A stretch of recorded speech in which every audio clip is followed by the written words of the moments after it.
anw caman de nana fɛn min y'an se yan nisɔndiya de y'an se yan bari anw bɔra yan bi an bɔra yan depuis 15 heures waati an y'a sɔrɔ tɔn minnu n'u a ɲɛmaw bi don k'u da so kɔnɔ ka denmisɛnw bila terrain kɔnɔ o tɛ Sise ninnu ye fiyewu n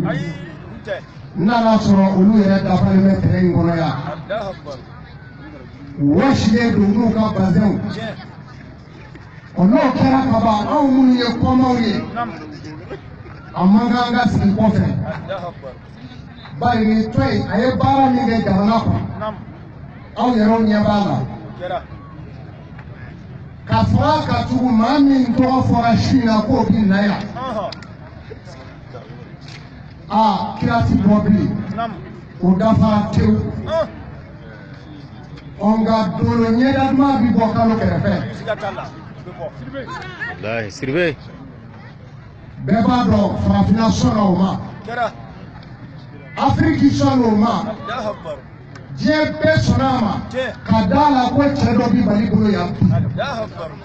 Senegalikaw minnu ni olu bi u ka karamɔgɔw dajiw nɔw olu dara cɛ min na o y'anw ka jamanaden ye anw yɛrɛw kan ka da ten sa o ne y'a fɔ n ka mɔbili ye kati n'a ma sɔn seko bɛna se na su in na nka mɔbili sɔnna an nana k'an jɔ ka foli kɛ silamɛya la foli an bɛ dugawu de kɛ Izuma o Burkina o Amzardini o Tuarika o Sanjaliya o Karabiya o en tant que Cheikh Sharif Ousmane Madani Haidara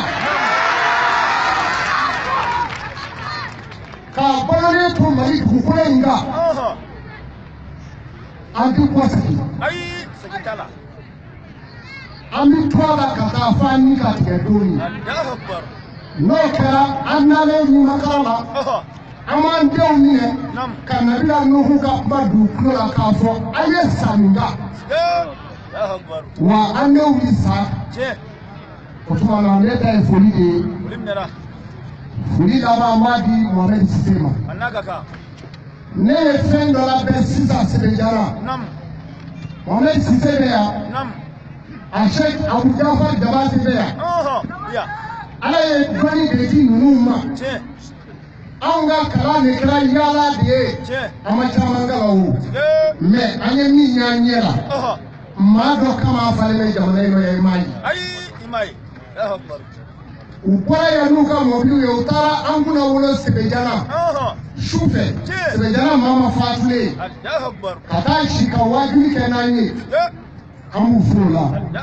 fitiriwale ye zon ye n'an b'a fɔ bi a hakɛ b'an kan na Ala k'u sara Sise ye maa majigilen de maa ba don ni jama in bɛɛ la ale ka kuma man ca n'a bi réunion na yɛrɛ a bi sigi an kɛrɛfɛ maa bɛ se ka min kɛ maa minnu b'u ɲɛna u bɛ se k'a kɛ. Assalamu alaikum warahmatullahi.